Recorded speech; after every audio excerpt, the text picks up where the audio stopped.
Hi అండి. అందరికీ నమస్తే. ఇంట్లోనే క్రిస్పీగా ఎగ్ పఫ్ అయితే తయారు చేసుకుందామండి బేకరీ స్టైల్‌లో. చాలా మంది ఎగ్ పఫ్ తినాలంటే బయట బేకరీలోనే తెచ్చుకొని తింటూ ఉంటారు. అక్కడ ఎలా చేస్తారో ఏంటో తెలీదు కదా! కాబట్టి మనం ఇంట్లోనే చేసి మన పిల్లలకి పెడితే చాలా బావుంటుందండి. ఒక్కసారైతే ట్రై చేయండి. ఇదైతే పెద్ద కష్టంగా ఏమనిపించదు. చాలా క్రిస్పీగా నోట్లో వేసుకుంటే కరిగిపోయేలా చాలా బావుంటుందండి. అసలు గుల్ల గుల్లగా వచ్చి. ఫస్ట్ అయితే ఇలా చేసుకుందాము. ఇంకోసారైతే మనం పొరలు పొరలుగా ఎలా చేయాలో కూడా చూద్దామండి. నా ఛానెల్‌ని ఫాలో అవుతూ ఉండండి. ఇప్పుడైతే నేను ఎగ్ పఫ్ కోసమైతే గోధుమ పిండి 2 కప్పులు తీసుకున్నాను. మైదా పిండి ముప్పావు కప్పు తీసుకున్నాను. కొంచెం మనకు రుచికి సరిపడా సాల్టు, ఒక పావు స్పూన్ వంట సోడా వేసేసి బాగా కలిపేయాలండి పిండిని. ఇప్పుడైతే ఇందులో ఒక పావు కప్పు పెరుగైతే వేసుకుందామండి. పెరుగు వేసుకోవడం వల్ల పిండి చాలా స్మూత్‌గా గుల్ల గుల్లగా అవ్వడానికి మనకు ఛాన్స్ ఎక్కువగా ఉంటుంది కాబట్టి మనము పెరుగైతే వేసుకుందాం. చాలా బావుంటుందండి.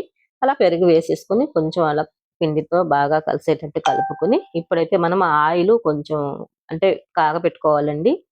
కొద్దిగా వేడి చేసుకొని వేడి నూనె వేసుకుంటే మనకు పిండి కూడా ముద్దగా అంటే సాగకుండా విరిగిపోతూ వస్తుందండి. అలా ఉంటేనే ఎగ్ పఫ్ ఎక్కడ కూడా నోట్లో పెట్టుకొని కొరికినప్పుడు సాగకుండా క్రిస్పీగా వస్తుంది. ఎక్కడికక్కడ విరిగిపోతుంటుంది. చాలా బావుంటుందండి.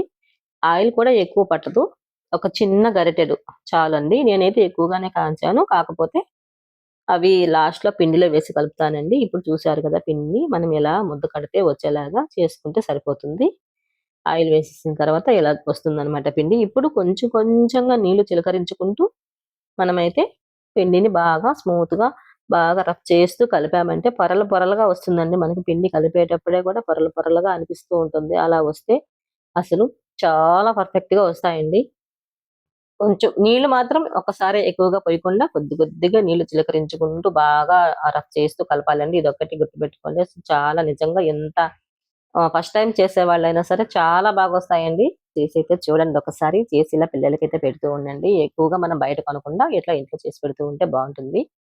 పిల్లల హెల్త్ కూడా బావుంటుంది. అలాగే లాస్ట్‌లో అంతా అలా కలిపేసుకున్న తర్వాత అంటే చపాతీ పిండిలాగా కలిపేసుకున్నాక చేతికి కొద్దిగా ఆయిల్ రాసుకొని పైన అలా ఆహ్, తాకిచ్చామంటే కొంచెం బావుంటుందండి. అలా నొక్కి పెట్టేసేసి మూత పెట్టేసి నేనైతే ఒక 15 నిమిషాలు వదిలేసాను.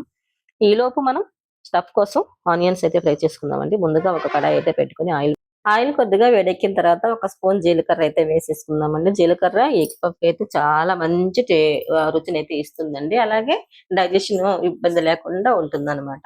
ఇక అలా నేనైతే పావు కేజీ పైనే ఉల్లిపాయలైతే తీసుకున్నానండి. మనం తినేదాన్ని బట్టి అంటే స్టఫ్ ఎక్కువగా పెట్టుకోవచ్చు, తక్కువగా పెట్టుకోవచ్చు కదా! అలా మన ఇష్టాన్ని బట్టి స్టఫ్‌నైతే రెడీ చేసుకోవచ్చండి. అలా కొద్దిగా సాల్టు, పసుపు, కొంచెం కరివేపాకు, ఒక్క స్పూను అల్లం వెల్లుల్లి పేస్ట్ అయితే వేసేసాను. వేసేసి బాగా అంటే సగం వరకే ఉడకనివ్వాలండి. పూర్తిగా ఫ్రై అవ్వకూడదు. ఎందుకంటే మళ్ళా మనం ఆయిల్‌లో ఫ్రై చేసుకుంటాం కాబట్టి. అలా సగం ఉడికిన తర్వాత కారప్పొడైతే వేసేసుకొని మన రుచికి సరిపడా ఒక్క నిమిషం అలా మగ్గించుకొని ఆ స్టవ్ ఆపేసుకుంటే సరిపోతుందండి. ఇంకైతే నేను ఎగ్ కూడా బాయిల్ చేసి పెట్టేసుకొని హాఫ్‌గా కట్ చేసి పెట్టుకున్నాను. ఇప్పుడైతే కారాన్ని మనము ఒక్కసారి కలిపేసుకొని స్టవ్ ఆఫ్ చేసుకుంటే చాలండి సరిపోతుంది. అయితే ఇప్పుడు ఒక గరిటె చిన్న గరిటె ఆయిల్ తీసుకొని అంటే స్పూన్‌తో అయితే 2 స్పూన్లు తీసుకోండి. ఒక 2 స్పూన్లు మైదా పిండి వేసుకొని బాగా ఇలా వీడియోలో చూపించే విధంగా అయితే కలిపేసుకోండి. నేనైతే పెరుగు తీసుకున్న కప్పులోనే కలిపేసానండి. ఇక ఇప్పుడైతే మనము ఎగ్ పఫ్‌ల కోసం చపాతీనైతే రోల్ చేసుకుందామండి. మనం కలిపిన పిండిని ఎక్కువగా మళ్ళీ మళ్ళీ కలపకుండా మనకు కావాల్సిన సైజులో ఉండలైతే చేసుకొని, మనం కొంచెం పెద్ద చపాతీలనే చేసుకుంటాం కాబట్టి అంత సైజులో ఉండలు చేసుకుందాం. నేనైతే 8 అయితే చేశానండి. నేను ఒక్కొక్క స్టెప్ 4 చేస్తాననమాట. అందుకని 8 ఉండలుగా చేసుకున్నాను. వీటినైతే చపాతీలుగా మనం కొద్దిగా పలచంగానే చపాతీగా రోల్ చేసుకుందామండి. అన్నీ కూడా అలా చేసేసుకుంటే మనకు ఈజీగా ఉంటుంది. చపాతీలన్నీ కూడా ఏమి స్క్వేర్‌గా అవసరం లేదండి. కోసుకునేటప్పుడైతే మనం కట్ చేసుకుందాము. చేసేటప్పుడు రౌండ్‌గానే చేసేసుకొని వేసేసుకుందాం. అలా మనం ఎట్లా చపాతీ చేసుకుంటామో అంత మందానే సరిపోతుందండి. అలా చేసేసుకుంటే మనకు చాలా అంటే చాలా ఈజీగా చేసుకోవచ్చు. పిల్లల్ని కూడా కొంచెం ఇందులో ఇన్వాల్వ్ చేస్తే వాళ్ళు కూడా ఇంట్రెస్ట్‌గా చూస్తూ, చేస్తూ మనకు హెల్ప్ చేస్తారండి. పిల్లలతో కూడా కొంచెం మనం ఎక్కువ టైమ్ స్పెండ్ చేసినట్లుగా ఉంటుంది. అలా చపాతీలన్నీ చేసేసాక చూడండి మనము ఆనియన్స్, కారం వేసి మూత పెట్టేసాం కదా! ఆ వేడికే సగం మగ్గిపోయిందనమాట. ఇప్పుడైతే మనం రుద్దుకున్న చపాతీని ఫస్ట్ ఒకటైతే తీసుకుందామండి. ఇదే చాలా ఎగ్ పఫ్‌కైతే మెయిన్ అండి.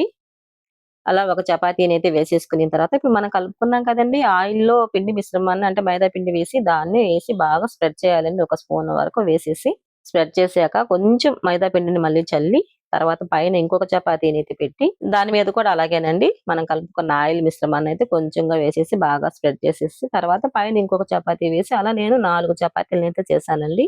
4 చపాతీకి పైన అయితే వేయాల్సిన అవసరం లేదు. పైన అయితే నార్మల్ గానే ఉంచేయొచ్చు. ఇక ఈ మనకు ఈ లోపల భాగంలో మాత్రం ఇలా చేసుకుంటే మనకు ఎగ్ పఫ్ చేసుకునేటప్పుడు అంటే కాల్చినప్పుడు కూడా కొంచెం పొరలు పొరలుగా విడిపోతుందండి. క్రిస్పీగా వస్తుంది అందుకోసమని.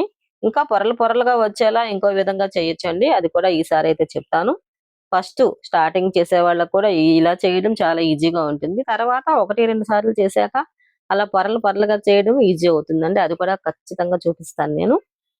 ఇది 4 చపాతీ అయితే పైనైతే వేసేసానండి. పైనైతే పొడి పిండి అయితే చల్లుకోవచ్చండి. అంటే అంటుకోకుండా అన్నమాట. ఇప్పుడు ఒక చాకు అయితే తీసుకొని చివరలు మాత్రమే కట్ చేయండి. చివరలు కట్ చేసేసి ఆ ఉన్న చపాతీని నేను 9 పీసులుగా అయితే చేస్తున్నానండి. అంటే చపాతీని స్క్వేర్‌గా చేసి రెండేసి ఘాట్లయితే పెట్టానన్నమాట. ఒక సైడ్‌కి 3 చపాతీ స్లైసెస్ వచ్చేలాగా చేసి కట్ చేశానన్నమాట. 9 వచ్చాయండి నేను చేసుకున్న వాటికి. ఇలా పొరలు పొరలుగా వచ్చేలా ఉంటాయండి. అంటే బాగా విడిపోతూ ఉంటాయి. మనం వేసిన ఆయిల్ మిశ్రమం వల్ల ఆయిలు, మైదా పిండి కలిపిన దాని వల్ల ఇట్లా అవి చేసినయన్ని స్లైసెస్ అన్ని ఒక ప్లేట్‌లో పెట్టేసుకొని, ఇప్పుడు మనం ఒక్కొక్కటి తీసుకొని మనకి ఎగ్ పఫ్‌కి ఎంత కావాలో గట్టిగా స్ప్రెడ్ చేయకుండా కొంచెం పైనగా స్ప్రెడ్ చేస్తూ పలచగానే చేసుకోండి. బాగా క్రిస్పీగానే వస్తాయి. కానీ గట్టిగా అనేయకండి. అవి అంటుకుపోతాయన్నమాట. అట్లా చూడండి ఈ వీడియోలో చూపిస్తున్నట్లుగా కొంచెం లైట్‌గా అంటే మనకు కావాల్సిన సైజులో అయితే వచ్చేస్తాయండి స్క్వేర్‌లోనే. అట్లా మనం ఇప్పుడు ఆనియన్ మిశ్రమాన్ని అయితే పెట్టుకొని మనం ఉడకబెట్టిన ఎగ్ అయితే హాఫ్ కట్ చేసుకున్నాం కదా! అదైతే పెట్టేసుకొని ఇప్పుడైతే వాటర్ ఒక బౌల్‌లో తీసుకొని వాటర్ 4 అంచులకి వీడియోలో చూపిస్తున్నట్లుగా 4 అంచులకి పట్టించేస్తే బాగా అంటుకుపోతాయండి. తర్వాత ఒక లేయర్ వేసిన తర్వాత పైన కూడా కొద్దిగా చెమ్మ వేసేసి చూడండి వీడియోలో చూపించినట్లుగా ఎక్కడికి పోవు. మనకు కొంచెం కట్ అయినా సరే నీట్‌గా అంటుకుపోతాయి. అలా అలా అంటించేయడమేనండి. చాలా ఈజీ అండి ఎగ్ పఫ్. ఏదో కష్టం అనుకుంటారు. ఓవెన్ ఉండే వాళ్ళకైతే ఇంకా ఈజీ అండి. ఎగ్ పఫ్ కొద్దిగా ఓపెన్‌గా ఉన్నా గానీ ఆ ఓవెన్‌లో అయితే ఏం కాదు. ఆయిల్‌లో డీప్ ఫ్రై చేస్తాం కాబట్టి కొంచెం అంతా క్లోజ్ చేయాల్సొస్తుంది అంతే. ఏదైనా గానీ కొంచెం క్లోజ్ అవ్వకపోయినా కొంచెం ఆరిపోయినట్లు ఉన్నా సరే అప్పుడు ఏం చేయాలంటే వాటర్ తీసుకొని మనం వేలుతో తడిపి దానికి చపాతీకి గాని రాసేసామంటే నీట్‌గా అంటుకుపోతుందండి. అలాగా అన్ని గూడా మనం ఎగ్ పఫ్‌లు అయితే తయారు చేసుకుందాం. ఇంకోటి కూడా చూడండి చూపిస్తున్నాను. చపాతీ రోల్‌తో అదే చపాతీలు ఒత్తే కర్రతో లైట్‌గా అయితే వద్దండి. గట్టిగా అదిమేసేసి చేయకుండా కొద్దిగా లైట్‌గా చేశారంటే బాగా వస్తుంది. అలా మనకు కావాల్సినంత షేప్‌లో చేసుకొని ఒక ఒక స్పూనో, 2 స్పూన్‌లు ఆనియన్ స్టఫ్ అయితే పెట్టేసి ఎగ్ అయితే దాని మీద పెట్టేసేసి 4 వైపులా చెమ్మ చేసుకుంటూ అలాగే అంటించిన పై వైపు కూడా చెమ్మ చేసుకుంటూ 4 వైపులా అంటించేసుకొని లాస్ట్‌లో క్లోజ్‌గా ఉంటాయి కదండీ! డిజైన్ కూడా చాలా బాగా వస్తుందండి. ఆ సైడ్‌లు కూడా కొద్దిగా చేత్తో వాటర్ తడుపుకొని అలా అనేస్తే నీట్‌గా అంటుకుపోతాయి. ఎలాంటి ఇబ్బంది ఉండదండి. తర్వాత ఇది ఎగ్ తినకుండా ఉంటారు కదండీ! కొంతమంది ఎగ్ తినరు. అలాంటి వాళ్ళ కోసమైతే ఇట్లా ఒట్టిగా ఆనియన్ స్టఫే వేసేసి రోల్ అయితే చేసుకోవచ్చండి. చాలా బావుంటుంది. పిల్లలకు కూడా ఇవ్వచ్చు మనం. ఇలా మనకు నచ్చిన షేప్‌లో కూడా చేసుకోవచ్చండి. ఇందులో ఇలా చేసుకునేటప్పుడు ఎగ్ తిననప్పుడు ఆలు కూడా ఉడకబెట్టుకొని స్మాష్ చేసి వేసుకోవచ్చనమాట. చాలా బావుంటుంది. అలాగే వీటన్నిటి రెడీ చేసుకున్న తర్వాత మనం ఇందాక కట్ చేసుకున్నాం కదండీ! సైడ్‌వి అంచులు కట్ చేసుకున్నాం కదా! అవైతే నేను చిన్న పీసెస్‌గా చేసేసి అయితే కొద్దిగా స్ప్రెడ్ చేసి అంటే కొంచెం ఒత్తి ఆయిల్‌లో అయితే ఫ్రై చేసేస్తున్నానండి. అలాగా ఒట్టిగా కూడా తినొచ్చవి. చాలా బావుంటాయి. లేదంటే కారము కొంచెం ఉప్పు చల్లుకొనైనా తినొచ్చు బావుంటాయి. ముందుగా అవైతే ఫ్రై చేసేసి ఇచ్చేస్తున్నాననమాట. తర్వాత ఎగ్ పఫ్‌నైతే ఏస్తున్నాను. ఎగ్ పఫ్ కూడా వేసేటప్పుడు ఆయిల్ కొద్దిగా మరీ వేడెక్కకుండా మీడియం ఫ్లేమ్‌లో పెట్టుకొని అలా వేసుకుంటే లోపల బాగా పొరలు పొరలుగా అంటే ఉడకాలి కదండీ! కాబట్టి మనం ఆయిల్ బాగా కాగిన తర్వాత కాకుండా మీడియంగా కాలిన తర్వాత అప్పుడు వేసుకుంటే ఎగ్ పఫ్ లోపలకంటూ బాగా ఉడికి చాలా బాగా వస్తుందండి. ఒక్కసారైతే తప్పకుండా ట్రై చేసైతే చూడండి. వంట రాని వాళ్ళు ఫస్ట్ టైమ్ చేసేవాళ్ళైనా సరే నీట్‌గా ఈ వీడియో చూసి చేసేసుకోవచ్చు. అన్నీ క్లారిటీగా ఎక్స్‌ప్లెయిన్ చేశానని అనుకుంటున్నాను నేను. ఇంకేదన్నా డౌట్స్ ఉన్నా కూడా మీరు కామెంట్ సెక్షన్‌లో అడిగారంటే నేను ఖచ్చితంగా అయితే మీకు రిప్లై అయితే ఇస్తానండి. ఎగ్ పఫ్ కూడా ఆయిల్‌లో వేసేసిన తర్వాత ఒకవైపు కాలేంత వరకు అలానే ఉంచకుండా అప్పుడప్పుడు అంటే కదుపుతూ ఉంటే ఎగ్ పఫ్ మొత్తం ఈవెన్‌గా కాలుతదండి. చాలా బావుంటుంది. అంటే ఒక సైడ్ మాడకుండా, ఒక సైడ్ ఉడకకుండా అలా లేకుండా ఎగ్ పఫ్ ఇటు అటు కూడా నీట్‌గా చక్కగా ఉడుకుతుంది. చూసారు కదండీ! ఇక్కడైతే లైట్ గోల్డెన్ బ్రౌన్ వచ్చేసింది. నేనైతే తీసేస్తున్నాను. ఆయిల్ కూడా ఏమీ పీల్చదండి. చాలా తక్కువే పీల్చుకుంటుంది. చక్కగా తినొచ్చు మనం. నెలకొకసారి అలా చేసుకొనైనా తినొచ్చండి. బయట వాటికంటే కూడా మనం చేసుకునేవి చాలా హెల్తీ కదండీ! ఆయిల్ ఫుడ్ అయినా సరే మనం ఫ్రెష్ ఆయిల్‌తో చేసుకుంటాం కాబట్టి మనం ధైర్యంగా తినొచ్చండి. బయట ఎలా చేస్తారో మనకైతే తెలీదు కదా! అందుకోసమని అది నా అభిప్రాయం మాత్రమేనండి. నాకిలా చేసుకుంటే పర్వాలేదు నెలకొకసారైనా మనం తినొచ్చు అని అనిపిస్తుంది. ఏమంటారు? మీకు కూడా అలానే అనిపిస్తుంది కదూ! అవునా? కాదా? అని నాకైతే ఒక కామెంట్ అయితే చెప్పండి. కామెంట్‌లో అయితే చెప్పండి. ఇలా అన్ని ఎగ్ పఫ్‌లన్నీ కూడా ఫ్రై చేసైతే తీసేస్తున్నాననమాట. ఇప్పుడైతే ఆనియన్స్ రోల్స్ అన్నీ గూడా వేస్తున్నాను. నిజంగా అండి చాలా బావున్నాయి ఆనియన్స్ రోల్స్ కూడా. ఎగ్ పఫ్ అసలు నిజంగా చాలా బాగా ఎంజాయ్ చేసామండి మేము. మీరు కూడా తప్పకుండా చేసుకొని అయితే ఇంట్లోనే చేసుకొని తినండి. ఇలాంటి ఆయిలీ ఐటెమ్స్ అయితే ఇంట్లోనే చేసుకొని తినడం బెస్ట్ అంటాను నేను.